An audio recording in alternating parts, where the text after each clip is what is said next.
She worked 14-hour days on that Arkansas ranch, believing her daughter and husband were the only two people in this world she could truly count on.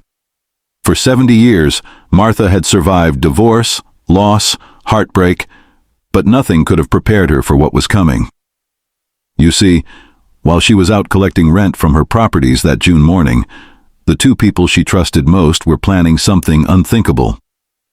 Her own daughter, Sarah, had been whispering secrets with her stepfather, Robert, secrets that would shatter a family forever. But here's what makes this story so chilling. It wasn't just an affair. It was a calculated plan that would end in betrayal, violence, and cold-blooded murder. This is the story of how love twisted into hatred, how desperation became deadly, and how a mother's trust became her ultimate downfall. Before we dive deeper, let us know in the comments where you're watching from. We'd love to hear from you. And if you're new here, click on the subscribe button so you never miss any of our upcoming videos. Martha Williams had always been a fighter. Born in the mountains of Virginia, she knew what hard work meant before she could even spell the words. At 25, she married her first husband, a military man named David, and together they built what seemed like the perfect American family. 4 children, 3 boys, and 1 girl named Sarah. But life has a way of testing even the strongest among us. After 10 years of marriage, cracks began to show. Arguments became louder, silences became longer, and eventually David took the children and walked away. Sarah was only 12 when her father gained custody, leaving Martha heartbroken and alone. For years, Martha rebuilt her life, piece by piece. She remarried in 1961 to a kind man who shared her love for the outdoors. Together, they purchased a massive 750-acre ranch in Washington County, Arkansas. It was their paradise: rolling hills, fresh air, and the freedom to live life on their own terms. Martha threw herself into ranch work, her hands growing calloused from years of mending fences and caring for livestock. She was tough as leather, but had a heart that could melt at the sight of a newborn calf. 20 years into their marriage, tragedy struck again. Her second husband suffered a fatal heart attack, leaving Martha alone with a ranch too big for one person to manage. That's when Robert entered her life. He was 65, a steady man with experience in long-haul trucking who understood the value of hard work. In 1987, they married, and Martha finally felt like she had found her forever partner. But the story takes a darker turn when Sarah, now in her late 30s, came knocking on her mother's door. After decades of separation and silence, Sarah claimed she wanted to reconnect, to make amends for all the lost years. Martha, whose heart had never stopped aching for her only daughter, welcomed Sarah with open arms. She offered her a job on the ranch and even set up a trailer on the property where Sarah could live rent-free. At first, everything seemed perfect. Mother and daughter working side by side under the Arkansas sun, finally healing old wounds. But those who knew them could sense the tension bubbling beneath the surface. Sarah felt overworked and underpaid. She complained constantly that Martha controlled every aspect of her life. Friends would later recall Sarah saying things like, "I hate that woman, and she treats me like a slave." The resentment was growing, day by day, hour by hour. What Martha didn't notice was how close Sarah had become with Robert. It started innocently enough, shared conversations during Martha's trips to collect rent from their properties. Robert would listen to Sarah's complaints about her mother, offering comfort and understanding. But comfort slowly transformed into something much more dangerous. Late-night conversations became secretive meetings. Supportive words became intimate touches. And before anyone realized what was happening, Sarah and her stepfather had crossed a line that should never be crossed. The affair wasn't just about physical attraction. It was fueled by mutual resentment toward Martha. Sarah resented her mother for abandoning her as a child, even though it wasn't Martha's choice. Robert, meanwhile, had grown tired of Martha's habits, her occasional gambling trips to nearby casinos, her spending on ranch improvements he didn't approve of. In each other they found not just physical comfort, but validation for their growing hatred toward the woman who stood between them and what they wanted. Martha remained completely unaware of the betrayal happening right under her nose. She trusted these two people with her life. Literally. When she left for her weekly trips to collect rent, she never worried about leaving them alone together. When she saw them talking quietly, she assumed they were discussing ranch business. When she caught glimpses of their shared glances, she thought it was just family bonding. The very trust that made Martha such a loving mother and wife was setting her up for the ultimate betrayal. As spring turned to summer in 2008, the secret relationship between Sarah and Robert deepened. They weren't just having an affair anymore, they were planning a future together. But there was one major obstacle standing in their way. One person whose very existence prevented them from being together openly and inheriting everything they believed they deserved. That obstacle was Martha herself. And in the twisted logic of desperate people in love, they began to see murder not as a crime, but as the solution to all their problems. If you're following so far, type, "I'm still here" in the comments. The summer of 2008 was unusually hot in Arkansas, but the real heat was building inside the Williams family ranch house. Sarah's resentment toward her mother had reached a boiling point, and Robert was feeding those flames with whispered promises of a better life together. During Martha's absence on rent collection trips, they would sit on the porch planning their future. A future that required Martha to disappear forever. Sarah had convinced herself that her mother was the source of all her problems. In her twisted mind, Martha wasn't just controlling, she was evil. Sarah told Robert that Martha had reported her to police for stealing credit card information, though this was never proven true. She painted her mother as a manipulative woman who would never let them be happy together. Robert, who was growing increasingly frustrated with Martha's independence and financial decisions, found it easy to believe these accusations. The conversations between them grew darker each day. Robert would complain about Martha's trips to the casino, claiming she was gambling away their future. Sarah would add fuel to the fire by exaggerating every minor disagreement with her mother into evidence of abuse and control. They created an echo chamber of resentment, where every grievance was magnified until murder seemed not just reasonable, but necessary. But they weren't planning to do this alone. Sarah had befriended Maria, a young ranch hand who worked alongside them daily. Maria was hard-working, but struggling financially, and Sarah saw an opportunity. She began testing Maria's loyalty, asking hypothetical questions about what someone would do for money. She complained about Martha in Maria's presence, watching to see if Maria would show sympathy or concern. Slowly, carefully, Sarah began to plant the idea that something needed to be done about Martha. The planning process took weeks. They studied Martha's routines, when she left for rent collection, which routes she took, where she would be most vulnerable. Robert's trucking background gave him knowledge about remote locations where a crime might never be discovered. Sarah's years on the ranch meant she knew every hidden corner of the property. Together, they developed a plan that seemed foolproof. The scheme was diabolical in its simplicity. Sarah would fake an injury while Martha was out collecting rent from their properties. She would call her mother in distress, begging her to come to a remote part of the ranch immediately. Martha, being the caring mother she had always been, would rush to help without question. Once Martha arrived at the isolated location, they would be waiting. On June 14, 2008, everything was set in motion. Martha left that morning to collect monthly payments from their rental properties, just as she did every month. She kissed Robert goodbye and reminded Sarah to feed the cattle while she was gone. It was a normal morning that would end in unimaginable horror. Around midday, Sarah put the plan into action. She called Martha's cell phone, her voice filled with fake panic and pain. "Mom, I've been hurt," she cried. "I need you to come to the far pasture immediately. I can't move. I think something's broken." Martha didn't hesitate for even a second. She turned her truck around and headed straight for the location Sarah had described. When Martha arrived at the remote spot, she found Sarah lying on the ground near an old fence post.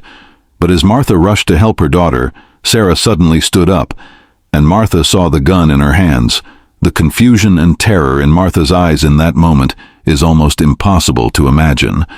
The daughter she had welcomed back into her life, the daughter she had forgiven for years of silence, was pointing a weapon directly at her heart. Sarah pulled the trigger, but the gun misfired. Martha, despite being 70 years old, was still strong from decades of ranch work. She fought back with every ounce of strength in her body. The two women struggled in the dirt, mother fighting for her life, daughter fighting to take it. But Martha was outnumbered. Maria emerged from behind a tree, carrying a heavy wooden stick. She struck Martha in the head with brutal force. As Martha lay stunned and bleeding, Sarah picked up a tire iron from Robert's truck. With cold calculation, she beat her own mother unconscious, but they weren't finished. Sarah retrieved a different gun, one that would actually work. Standing over the woman who had given her life, she fired 3 shots into Martha's chest. The sound echoed across the empty pasture. 3 gunshots that would destroy a family forever. What happened next shows just how calculated this murder really was. Instead of calling police or showing any remorse, Sarah and Maria loaded Martha's body into the truck and drove to a predetermined location on the ranch. They poured gasoline over Martha's remains and set them on fire, watching as the evidence of their crime turned to ash and bone fragments. The woman who had spent her life nurturing others was reduced to nothing more than smoke drifting across the Arkansas sky. But the day wasn't over. Following their prearranged plan, Sarah and Maria drove to a casino in Oklahoma, establishing an alibi for Martha's disappearance. They spent the evening gambling and laughing, acting as though nothing had happened. Meanwhile, Robert returned from his trucking route just as they had planned. He used ranch equipment to push his wife's burned remains into a deep sinkhole on the property, then fired shots through the kitchen windows to make it look like a robbery. When Robert called 911 to report Martha missing, his performance was Oscar-worthy. He told police about finding the house ransacked, money missing, and his beloved wife gone without a trace. But investigators noticed something odd about Robert's demeanor. He didn't seem upset or worried about his missing wife. Instead, he appeared almost relieved, like a weight had been lifted from his shoulders. What would you do if you were in Martha's shoes? Drop your thoughts in the comments. The investigation into Martha's disappearance would reveal a web of lies, betrayal, and manipulation that shocked even experienced detectives. But justice was coming, and the truth has a way of surfacing, no matter how deep you try to bury it. The investigation into Martha Williams's disappearance began immediately, but nothing about this case made sense to the detectives assigned to it.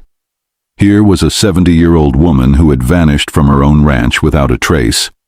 Yet her family seemed strangely calm about the whole situation.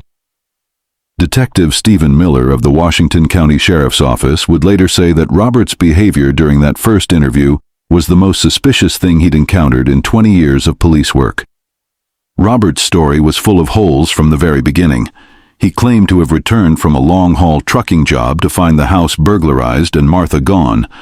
But investigators found no signs of forced entry, despite bullet holes in the kitchen windows.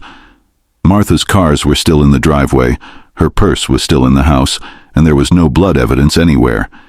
If this was a robbery gone wrong, where was the evidence of a struggle? Where was Martha's body? And why would robbers shoot up the kitchen but leave valuable items behind? Sarah's story was equally suspicious. She claimed to have last seen her mother on June 14th while working with Maria on ranch maintenance. According to Sarah, they had worked until late afternoon, then driven to a casino in Oklahoma and didn't return until the early hours of June 15th. She even provided a toll receipt as proof of their trip. But when investigators checked the timeline, something didn't add up. Martha's cell phone showed activity consistent with receiving a distress call around the time Sarah claimed to be working peacefully on the ranch. For the first few weeks, the case seemed destined to go cold. There was no body, no clear motive, and no physical evidence of a crime. But then investigators began noticing strange behavior that raised even more red flags. Within a month of Martha's disappearance, Sarah had moved out of her trailer and into the main house with Robert.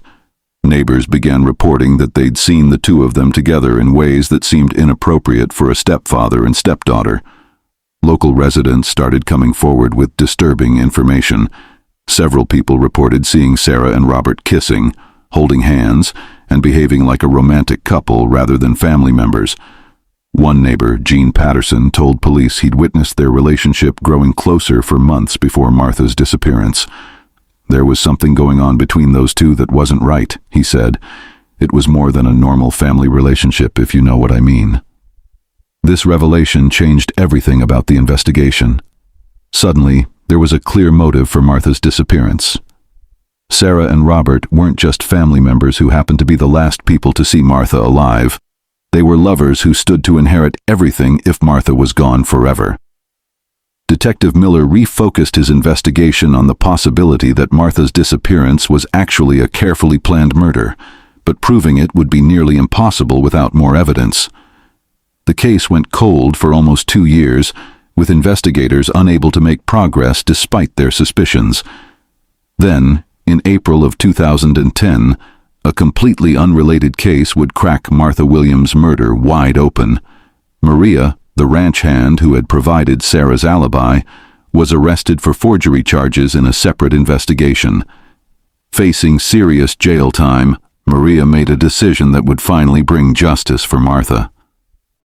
In exchange for immunity on the forgery charges and any information she provided about Martha's disappearance, Maria agreed to tell investigators what really happened on June 14, 2008. What she revealed was more horrific than anyone had imagined. Maria confessed that Sarah had approached her weeks before the murder, asking for help in killing her mother. Sarah had discovered that Martha suspected her of credit card theft and was planning to turn her in to police. In Sarah's twisted mind, this justified murdering the woman who had given her life and welcomed her home. Maria described the elaborate plan they had developed: the fake distress call, the remote location, even the trip to Oklahoma to establish an alibi. But Maria's confession revealed something even more disturbing about the actual murder. She described how Martha had fought for her life with incredible courage, how she had looked at Sarah with confusion and heartbreak as her own daughter pointed a gun at her. She told investigators about Sarah's cold calculation as she beat her mother unconscious with a tire iron, then stood over her and fired 3 shots into her chest. The level of brutality was shocking even to experienced homicide detectives. Armed with Maria's confession, investigators convinced her to wear a wire and record conversations with Sarah. The recordings they obtained were devastating. Sarah not only admitted to the murder, but revealed that Robert had known about their plans from the beginning. According to Sarah, Robert had grown tired of Martha's spending habits and gambling, fearing she would deplete their assets. He saw the murder as a financial necessity rather than a crime of passion. The search for Martha's remains took over 2 weeks and involved dozens of officers combing every inch of the ranch property. Eventually, they located several teeth and tiny bone fragments in a sinkhole that had been filled with ranch equipment. DNA testing confirmed these remains belonged to Martha Williams, finally giving her family the closure they desperately needed. If you're still watching, tell us where you're watching from. We love hearing from you. The trial that followed would expose the full extent of Sarah and Robert's betrayal, shocking a community that thought they knew this family. In August 2010, Sarah Williams faced the consequences of her actions. During her confession to investigators, she revealed the twisted logic that had driven her to murder. She claimed her mother was controlling and abusive, painting herself as the victim even as she admitted to cold-blooded murder. But the evidence told a different story, a story of greed, manipulation, and ultimate betrayal. Sarah accepted a plea agreement and was sentenced to 30 years in prison for taking her mother's life. Robert was arrested for hindering prosecution and covering up the crime. He received 10 years behind bars but died of cancer in 2014, never seeing freedom again. Maria, who had cooperated with authorities, received immunity as promised. Martha's family still grieves the loss of a woman who spent her entire life working hard and caring for others. This case reminds us that the people we trust most can sometimes be the ones who hurt us deepest. Thank you for watching. Don't forget to subscribe for more true crime stories every week.